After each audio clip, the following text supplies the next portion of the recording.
Guys, kain tayo guys. Sino nagsabi masarap dito sa abroad? Oh guys. Ulam namin.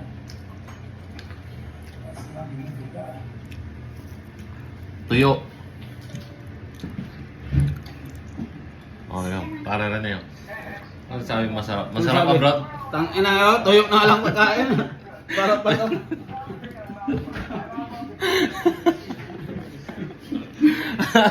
So sabi masarap dito sa abroad guys. Kala na lang. Oh, ulam namin guys. Yan. Masarap yan, masarap yan.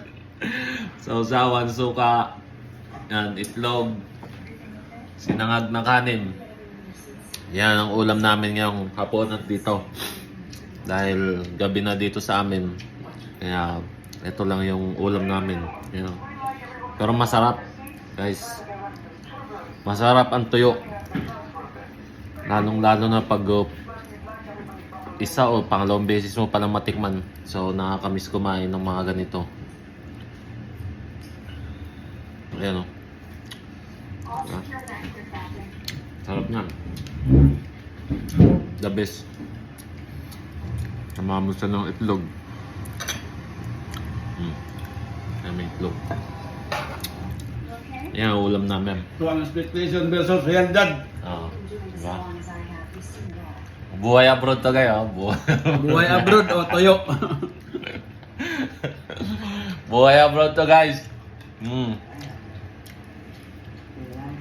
Tuyo.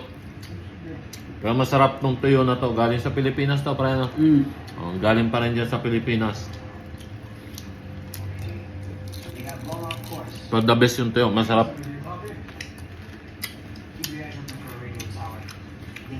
Kaya masasabi lang namin, hindi lahat ng nag-abroad masarap ang buhay. Ang mga sabi namin, subukan nyo. Subukan nyo. Kung gaano kahirap mag-abroad. Dati gustong-gusto ko mag-abroad. Ngayon gusto ko nang umuwi.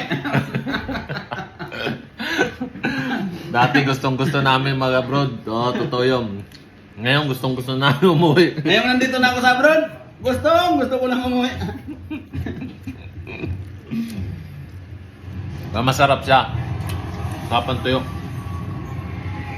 Mas gugustuhin ko pa tong tuyo na to kasi yung baboy. Kaso walang pamasahe pa uwi. Kasi 100,000 yung pamasahe kaya magtaga ka dito. Mahal ang ticket pa uwi. Kaya sabihin nyo, masarap mag abroad. Dahil maraming pera. Pinupulot yung pera, mamaya pupulutin natin. Walang pera sa abroad. Sa totoo, walang pera sa abroad. Oh, makinig ka sa akin. Walang pera sa abroad. Ang pera nasa Pilipinas. Kasi pagkasahod namin, nandun sa Pilipinas. Wala na sa amin. Walang pera dito guys, wala. Yan. Diba? Totoo yan. Kaya makinig lang ka sa akin. Walang pera dito sa abroad. Yung napira nasa Pilipinas. Kasi pagkasahod namin, lumipad na sa Pilipinas. Di man lang natulog kahit isang gabi. Marami kami dito, resibo. Marami ipon. Ipon, resibo. Kaya, Marami kaming ipon, resibo. kung ako, sa Pilipinas na lang ako.